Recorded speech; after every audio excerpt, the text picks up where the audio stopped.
Hi friends. Welcome to Chanakya stock traders. Weekend వచ్చింది. ఈరోజు మీ ఇంట్లో స్పెషల్ ఏంటి కామెంట్ సెక్షన్లో తెలియజేయండి. చూడండి ఫ్రెండ్స్, ఇండియా పాక్ యుద్ధ విరమణ. కానీ స్టాక్ మార్కెట్లో ఏం జరుగుతుందో తెలిస్తే ఆ విషయాల్ని వీడియోలో డిస్కస్ చేద్దాం. అలాగే ఇండస్ఇండ్ బ్యాంక్కి మళ్ళీ ఏం జరిగింది, దానికి సంబంధించిన అప్డేట్ ఏంటి, దాంట్లో ఏం జరగబోతుందో, చార్ట్ ఏంటో కూడా చూద్దాం. Q4 అప్డేట్లో భాగంగా యాపిల్ ఇండియా, ఏబీబీ వీటికి సంబంధించిన అప్డేట్ చూద్దాం. అదానీ పవర్కి భారీ డీల్, ఆ అప్డేట్ ఏంటి, కేనీస్ టెక్ ఎక్విజిషన్కి సంబంధించిన అంటే ఆ కంపెనీ ఎక్వైర్ చేసింది. అదేంటో చూద్దాం. గ్లెన్మార్క్ సంబంధించిన bad news, big bad news అని చెప్తాను. అది ఫార్మా కౌంటర్నే కదిలిస్తుంది.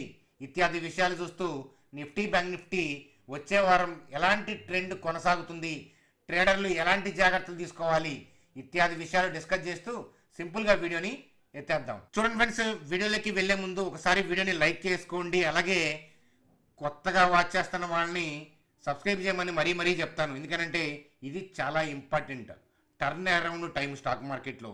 కాబట్టి మన ఛానల్ మీకు ఉపయోగపడుతుంది అని చెప్పి మరీ చెప్తాను. చూడండి, ముందుగా నిఫ్టీ యొక్క చార్టు ట్రెండ్ గురించి డిస్కస్ చేసే ముందు మనకి ఫస్ట్ వచ్చిన న్యూస్ అప్డేట్ అయితే కనుక మీ అందరికీ తెలిసిందే కదా. యుఎస్ మీడియేషన్ చేసింది, ఇద్దరు కూడా సీజ్ ఫైర్ చేయడానికి అనేది మనకు వచ్చిన అప్డేటు. అయితే ఏంటంటే మన కంట్రీ వాళ్ళు చెప్తున్న దాని ప్రకారం ఏంటంటే పాకిస్తాన్ వాళ్ళు అడగటం వల్ల చేశారు, అంతేగాని యుఎస్ వాళ్ళ రిక్వెస్ట్ వల్ల అనే సెన్స్తో మన గవర్నమెంట్ చెప్పలేదు. ఏదైనా కానీ ఏంటంటే ఇండియా పాకిస్తాన్కి మధ్య అగ్రిమెంట్ అయితే కుదిరింది, ఇమ్మీడియట్ సీజ్ ఫైర్. దీనివల్ల స్టాక్ మార్కెట్ మీద ఎలాంటి ఇంపాక్ట్ పడుతుంది, యుద్ధం జరుగుతున్నప్పుడు ఇంకా ఫర్దర్గా స్టెప్స్ అగ్రెసివ్గా వేస్తున్నప్పుడు స్టాక్ మార్కెట్కి నెగిటివ్ అని డిస్కస్ చేసుకున్నాం. కానీ మరి స్టాక్ మార్కెట్ డైనమిక్ ఇలాంటి థింగ్స్ అంటే స్టాక్ మార్కెట్ పాయింట్ ఆఫ్ వ్యూలో పాజిటివ్ న్యూసే కదా. అలాగే పాకిస్తాన్ కూడా వెనక్కి తగ్గింది. వాళ్ళకి ఏం జరుగుతుందో ముందుకెళ్తే వాళ్ళు క్లియర్గా మనం చూపించారు కదా. అయితే ఏంటంటే స్టాక్ మార్కెట్ పాయింట్ ఆఫ్ వ్యూలో యుద్ధాన్ని ఏంటంటే స్టాక్ మార్కెట్ నెగిటివ్గా తీసుకుంటుంది. యుద్ధం ఆగితే ఏంటంటే దాన్ని స్టాక్ మార్కెట్ పాజిటివ్గా తీసుకుంటుంది. మరి నిఫ్టీ మీద ఎలాంటి ఇంపాక్ట్ ఉంటుంది ఈ న్యూస్ అప్డేట్ అనేది నిఫ్టీ చార్ట్లోకి వెళ్ళి చూద్దాం పదండి. చూడండి ఫ్రెండ్స్, స్క్రీన్ మీద ఏంటంటే నిఫ్టీ యొక్క చార్ట్ చూస్తున్నాము, నిఫ్టీ యొక్క డే చార్ట్. మనం టెలిగ్రామ్ గ్రూప్లో అప్డేట్ ఇచ్చాము. ఈ రెడ్ క్యాండిల్ దగ్గర ఉన్నప్పుడు అంటే 24,340 అరౌండ్ ఉన్నప్పుడు మార్కెట్ యొక్క గమనంలో తేడా ఉంది అని. అంతకుముందు న్యూట్రల్ వ్యూ ఇచ్చినట్లే స్టాక్ మార్కెట్ న్యూట్రల్గానే ఉంది. ఈ రెడ్ క్యాండిల్ అప్పుడు మనం ఇచ్చాము. ఒకసారి అప్డేట్ అనేది ఒకసారి చూద్దాం పదండి. టెలిగ్రామ్ గ్రూప్లో మెంబర్స్కి మనం ఇచ్చాము. ఏమైనా అప్డేట్ ఇచ్చాము అని అంటే చూడండి, ఇది ఆ రెడ్ క్యాండిల్ ఫామ్ అవుతున్న డే అనమాట. 24,335 దగ్గర ఉన్నప్పుడు 335, 340 అక్కడ నడుస్తున్నప్పుడు నిఫ్టీ మే ఫాల్ అనే పాయింట్ ఆఫ్ వ్యూలో మనం అబ్జర్వేషన్ పాయింట్ ఆఫ్ వ్యూలో చూడమన్నాను. చూడమని ఇలా మెసేజ్ ఇచ్చినప్పుడు ఏంటంటే మీరు చూడండి ఆ క్యాండిల్ అప్పటిదాకా బాగున్న క్యాండిల్ ఎలా కిందకి మారుతుంది, డైరెక్షన్ ఎందుకని కిందకి వెళ్తుంది అనేది చూడండి. ఫ్రెండ్స్, ఇండియా పాక్ యుద్ధం నడుస్తుంది, టాక్స్ అలాగే మిసైల్ అటాక్స్ అలాంటివన్నీ జరుగుతూనే ఉన్నాయి. కానీ ఎప్పుడైతే ఎఫ్ఐఐసి యొక్క అటాక్ అనేది డౌన్ సైడ్ ఉండబోతుందో వాళ్ళు డౌన్ సైడ్ స్టార్ట్ చేసినప్పుడు దాని ఇంపాక్ట్ ముందుగా పసిగట్టాలి, అప్పుడు ఉపయోగపడుతుంది అనమాట. దానివల్ల అంటే దాని తర్వాత మార్కెట్లో మీరు చూశారు 150 పాయింట్స్ దాకా డిప్ అయింది. అలాగే టెలిగ్రామ్ గ్రూప్లో ఉన్న వాళ్ళకి అబ్జర్వేషన్ పాయింట్ ఆఫ్ వ్యూలో మళ్ళీ చెప్పాను. షార్ట్ నెక్స్ట్ డే అనమాట, అంటే ఇనీషియల్గా షార్ట్ కవరింగ్, దాని తర్వాత నిఫ్టీ పడబోతుంది అనే పాయింట్ ఆఫ్ వ్యూలో మాట్లాడాను. అలాగే ఏంటంటే ఏ రోజుతో ఆ రోజు పాయింట్ ఆఫ్ వ్యూలో చూడండి అని. ఎందుకంటే మా ఇండియా ఏంటంటే శాంతి కాముక దేశం కదా. వాళ్ళు చేసిన అటాక్ వల్ల మన రిటాలియేషనే కానీ ఇన్ జనరల్గా మనం వెళ్ళైతే కనుక ఎప్పుడు కూడా సున్నం పెట్టుకునే కంట్రీ కాదు. అందుకనే మనకు వరల్డ్ వైడ్ మంచి పేరుంది.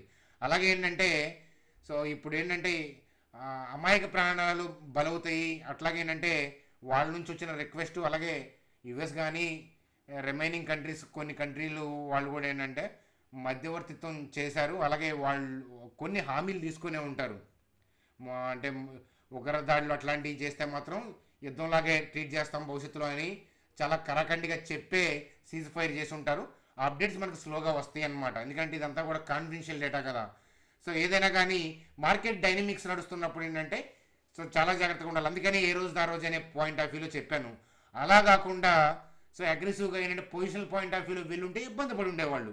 కాబట్టి మన ఛానల్ సబ్స్క్రైబర్స్ చాలా జాగ్రత్తగానే వాచ్ చేసి ఉంటారని ఆశిస్తున్నాను. అట్లాగే ఏంటంటే మరి ఇప్పుడు ఏం జరగబోతుంది అని అంటే స్టాక్ మార్కెట్ పాయింట్ ఆఫ్ వ్యూలో సీజ్ ఫైర్ అనేది స్టాక్ మార్కెట్ పాయింట్ ఆఫ్ వ్యూలో బెనిఫిట్ కాబట్టి సో ఇప్పుడు చూడండి ఏమవుతుంది అని అంటే సో న్యూట్రల్ ఓపెనింగ్ అయితే కనుక, న్యూట్రల్ ఓపెనింగ్ అంటే ఏంటి, ప్రీవియస్ డే క్లోజింగ్ అంటే 24,000 అరౌండ్ మార్కెట్ ఓపెన్ అయితే కనుక సో మార్కెట్లో ఏమవుతుందంటే స్ట్రాంగ్ ర్యాలీ అవుతుంది. సో పాజిటివ్ మూవ్ ఉంటుంది. Slight gap up slight gaps down అయినా కూడా స్ట్రాంగ్ అప్ సైడ్ మూవే ఉంటుంది. అలాగే ఒకవేళ హ్యూజ్ గ్యాప్ అప్ అయితే చూడండి మన సార్ ఒక 300 points 400 points higher level open అయింది అనుకోండి, ఇంట్రాడే ట్రేడ్ చేసే వాళ్ళు ఇబ్బంది పడతారు. ఏదైనా డిప్ వస్తుందో ఏమో అనేది చూడాలి. అంటే హ్యూజ్ గ్యాప్ అప్ అయితే తప్ప స్టాక్ మార్కెట్లో ఏంటంటే స్లైట్ పాజిటివ్ అయినా న్యూట్రల్ ఓపెనింగ్ అయినా స్లైట్ నెగిటివ్ అయినా కూడా ర్యాలీ అవుతుంది. ఒకవేళ ఏషియన్ మార్కెట్స్లో ప్రాబ్లం ఉండి స్లైట్ నెగిటివ్ గ్యాప్ డౌన్ అయినా కూడా మన మార్కెట్లో ఉన్న స్టాక్ మార్కెట్ పాయింట్ ఆఫ్ వ్యూలో పాజిటివ్ న్యూస్ వల్ల మార్కెట్లో ర్యాలీ అవుతుంది. హ్యూజ్ గ్యాప్ అప్ అయితే తప్ప, హ్యూజ్ గ్యాప్ అప్ అయితే హైయర్ లెవెల్లో ఉంటుంది కదా, ఆర్డర్లు ఎగ్జిక్యూట్ ఒక వోల్టాలిటీ ఉంటుంది. అట్లాంటప్పుడు ఇంట్రాడే ట్రేడర్స్ ఇబ్బంది పడుతుంది. కానీ న్యూట్రల్ ఓపెనింగ్ అయినా కానీ స్లైట్ గ్యాప్ అప్ అయినా స్లైట్ గ్యాప్స్ డౌన్ అయినా కూడా స్ట్రాంగ్ అప్ సైడ్ పాసిబిలిటీ ఉంటుంది. ఇది ఎడ్యుకేషనల్ కాన్సెప్ట్ పాయింట్ ఆఫ్ వ్యూలో ప్రీవియస్గా అబ్జర్వేషన్స్ని బట్టి చెప్తున్నాను. చూడండి మనిషి వీడియోలో చెప్పేయని నా వ్యక్తిగతమైన అభిప్రాయాలు, అలాగే ఏంటంటే నాలెడ్జ్ షేరింగ్ పాయింట్ ఆఫ్ వ్యూలో మీరు అబ్జర్వ్ చేస్తారని చెప్తున్నాను. అంతేగాని మీరు ఏదైనా ట్రేడ్ డెసిషన్స్ తీసుకోవాలి అని అంటే ఎట్టి పరిస్థితుల్లో మీ ఫైనాన్షియల్ అడ్వైజర్ని కానీ లేదా మీరు కానీ రీసెర్చ్ చేసుకొని డెసిషన్స్ తీసుకోవాలి. ఎందుకంటే ట్రేడింగ్ అంటే మనీ మేనేజ్మెంట్ కథ లెర్నింగ్ కాన్సెప్ట్స్ చాలా ఉంటాయి. ఇక్కడ మీకు కాన్సెప్ట్ నేర్పించే పాయింట్ ఆఫ్ వ్యూలో చెప్తున్నాను. కాబట్టి మన ఛానల్ సబ్స్క్రైబర్స్ ఎవరైతే ఉన్నారో వాళ్ళు 6 నెలలు కనుక ఛానల్ జాగ్రత్తగా చూస్తా ట్రేడ్ చేయకుండా ఉంటే మంచి నాలెడ్జ్ గెయిన్ చేస్తారు. దాని తర్వాత మీరు ఇండివిజువల్గా ఓన్గా ట్రేడ్ చేసుకుందరు. కానీ అట్లాగే టెలిగ్రామ్ గ్రూప్లో డైనమిక్గా అప్డేట్స్, మార్కెట్లో డైనమిక్స్ నడుస్తున్నప్పుడు టెలిగ్రామ్ గ్రూప్లో డైనమిక్గా అప్డేట్స్ చూడాలి. సో ఎవరైతే మన ఛానల్ సబ్స్క్రైబర్ మాత్రమే అయ్యి టెలిగ్రామ్ గ్రూప్లో లేకపోతే మీరు చూస్తున్న వీడియో డిస్క్రిప్షన్లో సబ్స్క్రైబర్స్కి ఏంటంటే ఇక్కడ టెలిగ్రామ్ క్లిక్ చేస్తే ఫ్రీగా ఏంటంటే టెలిగ్రామ్ గ్రూప్లో జాయిన్ అయిపోతారు. అక్కడ మీరు ఏదైనా ఇంపార్టెంట్ కీ అప్డేట్స్ ఉంటే అక్కడ పోస్ట్ చేస్తాను, చూడండి. చూడండి సార్, అలాగే కేనీస్ టెక్నాలజీస్కి సంబంధించిన ఇంపార్టెంట్ అప్డేటు. సో ఎక్వియేషన్కి సంబంధించిన కెనడా బేస్డ్, ఎందుకంటే నార్త్ అమెరికాని బూస్ట్ చేయడానికి అనమాట. సో కెనడా బేస్డ్ ఫామ్ని ఎక్విజేషన్ చేసింది. సో అది ఒక న్యూస్ అప్డేట్ లాగా చూడండి కేనీస్ టెక్నాలజీస్కి సంబంధించి. సో మీకు భవిష్యత్తులో కేనీస్ టెక్నాలజీకి సంబంధించిన ఏదన్నా ఇన్ఫర్మేషన్ అప్డేటు ఆ స్టాక్ యొక్క ఫండమెంటల్స్ కావాలి అని అంటే కామెంట్ సెక్షన్లో తెలియజేయండి. దాని టన్నేజ్ డేటా మనం చూసి ప్రోసు కాన్స్ అన్నీ కూడా మనం మాడుకొని వాల్యూస్ చూద్దాం, అర్థమవుతుందా? దాని తర్వాత మీరు ఫైనాన్షియల్ అడ్వైజర్ని కలుగుతారు. చూడండి అలాగే అదానీ పవర్కి సంబంధించి సో 2000 crore వర్త్ కాంట్రాక్ట్ అనమాట. So to supply 1500 megawatts power to UP, 25 years అనమాట, లాంగ్ రన్ ప్రాజెక్ట్ అనమాట. సో ఇది అదానీ పవర్కి మంచి న్యూస్ అప్డేట్ అని చెప్పొచ్చు. చూడండి అలాగే ఏబీబీకి సంబంధించిన Q4 update. So operating revenue చూస్తే so YOY so year point of వ్యూలో 2.6% పెరిగింది. ప్యాడ్ చూస్తే 3.2% పెరిగింది. మంచి రిజల్ట్స్ పోస్ట్ చేశారు Q4లో, అది చూడండి. అలాగే యాపిల్ ఇండియా, సో యాపిల్ ఇండియాకి సంబంధించిన Q4 అప్డేటు. రెవెన్యూలో 18% చేంజ్ ఉంది, మంచి పాజిటివ్గా. ప్యాడ్ చూస్తే 18% గ్రోత్ ఉంది, మంచి రిజల్ట్స్ పోస్ట్ చేసింది. మార్జిన్స్ ఫ్లాట్గా ఉన్నాయి, ఇది అబ్జర్వ్ చేయండి అని చెప్తాను. చూడండి అలాగే IndusInd బ్యాంక్ సంబంధించిన అప్డేటు. మూడీస్ వాళ్ళు ఏంటంటే సో క్రెడిట్ రేటింగ్ ఏంటంటే సో ఏం చేశారు అంటే ఇక్కడ నెగిటివ్ అవుట్లుక్ చేస్తున్నారనమాట. చూడండి ఇక్కడ revised the outlook to negative and down grade the banks base line credit assessment. అంటే ఇప్పుడు రీసెంట్గా డెరివేటివ్ పోర్ట్ఫోలియోకి సంబంధించి 2000 crores around 2500 crores around issue జరిగింది కదా, ఇంటర్నల్ ఇష్యూయే. సో దానికి సంబంధించిన ఇంటర్నల్ ఎంక్వైరీ జరుగుతూ ఉంది. సో ఇలాంటి థింగ్స్ జరిగినాయి కదా, దానివల్ల ఏంటంటే ఈ క్రెడిట్ రేటింగ్ సంబంధించి ఏంటంటే డౌన్గ్రేడ్ చేశారు. కాకపోతే స్టాక్ ర్యాలీకి ఇది పెద్దగా ఇంపాక్ట్ చేయకపోవచ్చు అనేది నా వ్యూ అనమాట. ఏంటి అనేది చార్ట్లో చూద్దాం పదండి. చూడండి IndusInd బ్యాంక్ పాయింట్ ఆఫ్ వ్యూలో సో మనం ఆ ఇష్యూ జరిగిన తర్వాత కాస్త డిప్ అయిన తర్వాత సో అబ్జర్వ్ చేయండి, చాలా డిస్కౌంట్ అయిందని వాల్యుయేషన్స్ పాయింట్ ఆఫ్ వ్యూలో కూడా ప్రోస్ కాన్స్ ఏంటో మనం డిస్కస్ చేసాము. స్టాక్ పాయింట్ ఆఫ్ వ్యూలో అయితే కనుక పాజిటివ్ ట్రెండ్లోనే ఉంది. సో ఈ అప్డేట్ వల్ల ఏదైనా డిప్ అయినా 1-2 డేసే ఓవరాల్గా స్టాక్ అయితే కనుక మంచి ర్యాలీ వైపు వెళ్ళే అవకాశాలు ఉన్నాయి. నిఫ్టీ కూడా ఇక పాజిటివ్గా టర్న్ అవబోతుంది కాబట్టి ఇక కొద్దిగా బాగానే అప్ ట్రెండ్ కొనసాగే అవకాశాలు కనిపిస్తున్నాయి అన్నమాట. చూడండి సార్, అలాగే గ్లెన్మార్క్కి సంబంధించి so Indore plant gets OAI. So OAI అంటే ఏంటంటే అఫీషియల్ యాక్షన్ ఇండికేటెడ్, ఇది నెగిటివ్ అనమాట. సో ఓఏఐ ఇస్తే యుఎస్ఎఫ్డిఏ వాళ్ళు ఆ డ్రగ్ అప్రూవల్ పెండింగ్లో పడిపోతుంది. సో మళ్ళీ ఏంటంటే కరెక్టివ్ మెజర్స్ తీసుకొని మళ్ళీ ఏంటంటే అప్రూవల్ కోసం మళ్ళీ ఏంటంటే వెయిట్ చేయాలి వాళ్ళు. సో కాబట్టి అదంతా టైం టేకిన్. అలాగే ఏంటంటే సో అదంతా కంప్లీట్ అయ్యేదాకా న్యూ డ్రగ్ పాయింట్ ఆఫ్ వ్యూలో కూడా అప్రూవల్కి వెళ్ళదు. కాబట్టి అఫీషియల్ యాక్షన్ ఇండికేట్ అనేది గ్లెన్మార్క్కి బిగ్ నెగిటివ్ న్యూస్. సో నెగిటివ్గా ఓపెన్ అయ్యి నెగిటివ్గా ట్రేడ్ అయ్యే అవకాశాలు కనిపిస్తున్నాయి గ్లెన్మార్క్. అలాగే గ్లెన్మార్క్ లాంటి కంపెనీకి ఓఏ పడితే దాని ఇంపాక్ట్ ఫార్మా కౌంటర్ మీద 1-2 డేస్ ఉండే అవకాశాలు కూడా ఉన్నాయి. పాసిబిలిటీస్ ఉండొచ్చు, ఉండకపోవచ్చు, ఒకసారి అబ్జర్వ్ చేయండి. సో చూడండి, విఏ అంటే వాలంటరీ యాక్షన్ ఇండికేటర్ అంటే అది ఇబ్బంది లేదు, చిన్న చిన్న ఇష్యూస్ ఉన్నాయి, మీ అంతా మీరే క్లియర్ చేసుకోండి అని చెప్పి యుఎస్ఎఫ్డిఏ చెప్తే అది నెగిటివ్ కాదు. అలాగే ఎన్ఏ అని ఇస్తారు, నో యాక్షన్ ఇండికేటెడ్. సో అదేంటంటే ఏం ఇష్యూస్ లేవని.